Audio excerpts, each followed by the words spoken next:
രാജ്യത്തെ പരമോന്നത പുരസ്കാരങ്ങൾ വാഗ്ദാനം നൽകി സാംസ്കാരിക നായകരെ കൂടെ നിർത്താൻ സുരേഷ് ഗോപിയുടെ നീക്കം. വാഗ്ദാനം നൽകിയത് ഇടനിലക്കാരെ വെച്ച്. അതേസമയം പുരസ്കാര വാഗ്ദാനം തള്ളി കലാമണ്ഡലം ഗോപി ആശാൻ. വിവരങ്ങളുമായി തൃശ്ശൂരിൽ നിന്ന് തിയോഫിൻ ചേരുന്നു. തിയോഫിൻ, തെരഞ്ഞെടുപ്പ് അടുത്തതോടെ ഏത് രീതിയിലും വോട്ട് സമാഹരിക്കുക എന്ന ലക്ഷ്യവുമായി BJP മുന്നോട്ട് പോകുന്നു. പ്രത്യേകിച്ചും തൃശ്ശൂരിൽ സുരേഷ് ഗോപി വലിയ ഒരു പ്രതിഷേധം ഇദ്ദേഹത്തിൻ്റെ മകൻ്റെ ഭാഗത്തു നിന്നുണ്ടായി. അദ്ദേഹം ഫേസ്ബുക്ക് പോസ്റ്റ് ഇട്ടു, പിന്നീട് ആ പോസ്റ്റ് പിൻവലിച്ചു. എന്തായാലും സുരേഷ് ഗോപിയുടെ ഇത്തരം നീക്കങ്ങൾക്കെതിരെ പ്രതിഷേധം വളരെ വ്യാപകമായി സോഷ്യൽ മീഡിയയിലെല്ലാം ഉയർന്നിട്ടുണ്ട്. എന്താണ് ഇത് സംബന്ധിച്ച വിശദാംശങ്ങൾ?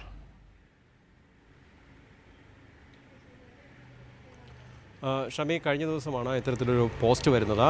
കലാമണ്ഡലം ഗോപിയാശൻ്റെ മകൻ രഘുരാജ്, അദ്ദേഹത്തിൻ്റെ രഘു ഗുരുകൃപ എന്ന ഫേസ്ബുക്ക് പേജിലൂടെയാണ് ഇത്തരത്തിലൊരു ഒരു ഫേസ്ബുക്ക് പോസ്റ്റ്, ഒരു പ്രതികരണം നടത്തിയത്. അതിനൊരു കാരണം അദ്ദേഹം ഈ വിവരം ജനങ്ങളെ ഒന്ന് അറിയിക്കുക, ഇതൊന്ന് ചർച്ചയാവുക എന്നത് മാത്രമാണ് ഉദ്ദേശിച്ചത്. അതിനുശേഷം ആ ഫേസ്ബുക്ക് പോസ്റ്റ് പിന്നീട് പിൻവലിക്കുകയും ചെയ്തു.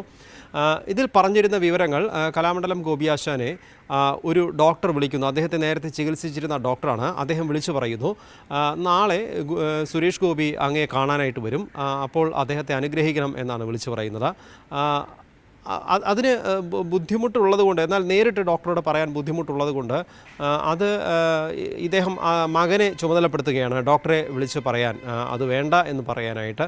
കാരണം ഈ തെരഞ്ഞെടുപ്പ് മുന്നിൽ കണ്ടുള്ള നാടകമാണെന്ന് ഇദ്ദേഹത്തിന് അത് വ്യക്തമായി. കാരണം അത് കാണാൻ വരുന്നുണ്ട് എന്ന് മാത്രമല്ല പറയുന്നത്, സുരേഷ് ഗോപി നാളെ വരുന്നുണ്ട്, അദ്ദേഹത്തെ അനുഗ്രഹിക്കണം എന്ന് പറയുമ്പോൾ തന്നെ ഇതിൻ്റെ ഒരു നാടകം അല്ലെങ്കിൽ ഇതിന് പിന്നിലുള്ള തന്ത്രം കലാമണ്ഡലം ഗോപിയാശാന് മനസ്സിലാവുന്നു. അതുകൊണ്ടാണ് അദ്ദേഹം മകനോട് നേരിട്ട് പറയാനുള്ള, കാരണം ഈ ഡോക്ടർക്കൊരു പ്രത്യേകതയുണ്ട്, ഇദ്ദേഹത്തെ ചികിത്സിച്ചിരുന്ന ഡോക്ടറാണ് നേരത്തെ. അപ്പോൾ അതുകൊണ്ട് ഒരു ബുദ്ധിമുട്ട്, നോ പറയാനുള്ള പ്രയാസം കൊണ്ട് മകനോട് വിവരം പറയുന്നു. മകൻ ഈ വിവരം പറയാനായിട്ട് സുരേഷ് ഗോപി വരണ്ട എന്ന് പറയാനായി ഡോക്ടറെ വിളിക്കുന്നു. ഡോക്ടറെ വിളിക്കുമ്പോൾ ഡോക്ടർ ചോദിക്കുന്നത് ഇതാണ്, അതായത് ആരുമില്ലാതിരുന്ന സമയത്ത് സഹായത്തിനുണ്ടായിരുന്ന ആളല്ലേ ഞാനൊരുത്തരം ഒരു ആവശ്യം പറയുമ്പോൾ അത് അംഗീകരിക്കേണ്ടതല്ലേ എന്ന രീതിയിലായിരുന്നു അദ്ദേഹത്തിൻ്റെ പ്രതികരണം. അതായത് കലാമണ്ഡലം ഗോപിയാശാനെ ഒരു നിർണായക ഘട്ടത്തിൽ ചികിത്സിച്ച ഡോക്ടർ, ആ ചികിത്സിച്ചതിൻ്റെ പേരിൽ ആ അവസരം ഉപയോഗപ്പെടുത്തി അത് സംഘപരിവാർ സഹയാത്രികനായ ഡോക്ടർ അത് താൻ വിശ്വസിക്കുന്ന ആ പ്രസ്ഥാനത്തിലെ നേതാക്കൾക്ക് വേണ്ടി ഉപയോഗപ്പെടുത്താൻ ശ്രമിക്കുന്നു, ആ ബന്ധങ്ങൾ ഉപയോഗപ്പെടുത്താൻ ശ്രമിക്കുന്നു. നോക്കൂ, ഒരു പ്രൊഫഷണലായ ബന്ധമാണ്. എപ്പോഴും നമുക്കറിയാം, ഒരു ഡോക്ടറും രോഗിയും തമ്മിലുള്ള ബന്ധം ഇത്തരത്തിൽ മറ്റൊരു ചൂഷണത്തിൽ ഉപയോഗപ്പെടുത്താൻ പാടില്ല. അത് തന്നെ തെറ്റാണ്. അത് ഉപയോഗപ്പെടുത്താൻ ശ്രമിക്കുന്നു. അങ്ങനെ ഇദ്ദേഹത്തിൻ്റെ മകനോട്, രഘുവിനോട് പറയുകയാണ്, അത് രഘു അല്ല പറയേണ്ടത്, അത് ആശാൻ പറയട്ടെ, പറ്റില്ല എങ്കിൽ വേണ്ടെങ്കിൽ എന്ന് പറയട്ടെ എന്ന് പറയുന്നു. അങ്ങനെ രഘു പറഞ്ഞു നിർത്താൻ സാധിക്കാത്തൊരവസ്ഥയിൽ ഗോപിയാശാൻ തന്നെ നേരിട്ട് ഡോക്ടറെ വിളിക്കുന്നു. അദ്ദേഹത്തെ വിളിച്ച് പറയുകയാണ്, നാളെ ആരും വരണ്ട, എന്നെ കാണാനായി അല്ലെങ്കിൽ അനുഗ്രഹം വാങ്ങാനായി ആരും വരേണ്ട എന്ന് പറയുന്നു. ഇതിന് അല്ലെങ്കിൽ ഇത്തരത്തിലൊരു മറുപടി നൽകിയതിനാണ് ഇതുമായി ബന്ധപ്പെട്ട്, അല്ലെങ്കിൽ വരേണ്ടതില്ല എന്ന് ഡോക്ടറോട് വ്യക്തമായി തന്നെ പറഞ്ഞ് വെക്കുകയാണ് ഗോപിയാശാൻ. അത് പറഞ്ഞ സംഭവമാണ് രഘു തൻ്റെ ഫേസ്ബുക്ക് പേജിലൂടെ കുറിച്ചത്. മറ്റൊരു കാര്യം കൂടി അദ്ദേഹം പറഞ്ഞു വയ്ക്കുന്നു, ആ ഗോപിയല്ല ഈ ഗോപി എന്നുകൂടി അദ്ദേഹം പറഞ്ഞു വെച്ചുകൊണ്ടാണ് തൻ്റെ ഫേസ്ബുക്ക് പോസ്റ്റ്. ഇത് ചർച്ചയാകുന്നതിന് വേണ്ടി തന്നെയാണ് രഘു ഈ പോസ്റ്റ് ഇട്ടത്. എന്നാൽ ആവശ്യമായ രീതിയിൽ എത്തേണ്ടിടത്ത് എത്തിക്കഴിഞ്ഞപ്പോൾ അദ്ദേഹം ആ പോസ്റ്റ് പിൻവലിക്കുകയും ചെയ്തു. കൂടുതൽ അത് ചർച്ചയാക്കേണ്ടതില്ല, ചർച്ച അവസാനിപ്പിക്കണം എന്ന നിലപാടാണ് കലാമണ്ഡലം ഗോപിയാശാനും കുടുംബത്തിനും ഇപ്പോൾ ഉള്ളത്.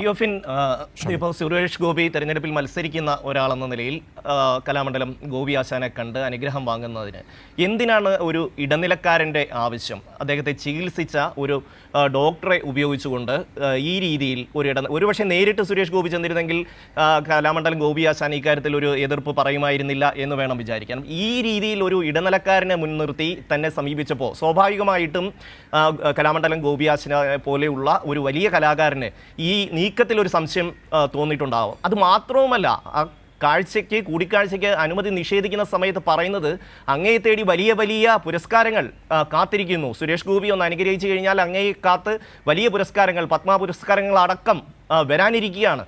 ഏത് രീതിയിൽ മനുഷ്യർ താഴ്ന്നു പോകുന്നു എന്നുള്ളതിൻ്റെ ഏറ്റവും വലിയൊരു ഉദാഹരണമല്ലേ ഇപ്പോൾ തൃശ്ശൂരിൽ സുരേഷ് ഗോപിയിലൂടെ നമുക്ക് കാണാൻ കഴിയുന്നത്?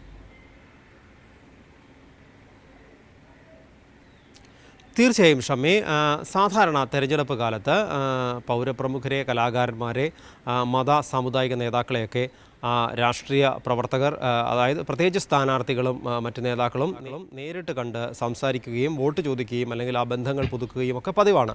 അതിന് ഒരു പ്രത്യേക മാനദണ്ഡം നമ്മൾ അല്ലെങ്കിൽ അതിനൊരു പ്രത്യേക നിലയിൽ കാണേണ്ടതില്ല, കാരണം എല്ലാവരും കാണുന്നതാണ്. ഇവിടെ അത്തരത്തിൽ മാത്രം സംഭവിക്കുകയായിരുന്നെങ്കിൽ ഇതിനകത്ത് അസ്വാഭാവികത ഒന്നുമില്ല. ഷമി നേരത്തെ സൂചിപ്പിച്ചതുപോലെ ഒരു സ്വാഭാവികമായ സന്ദർശനം, നേരിട്ട് അദ്ദേഹത്തെ കാണാനെത്തുകയാണെങ്കിൽ ഒരിക്കലും കലാമണ്ഡലം ഗോപി ആശാൻ മറുത്ത് അങ്ങനെ പറയുന്ന ഒരാളുമല്ല. എല്ലാവരോടും വളരെ നല്ല ബന്ധം സൂക്ഷിക്കുന്ന ഒരു വ്യക്തി കൂടിയാണ്.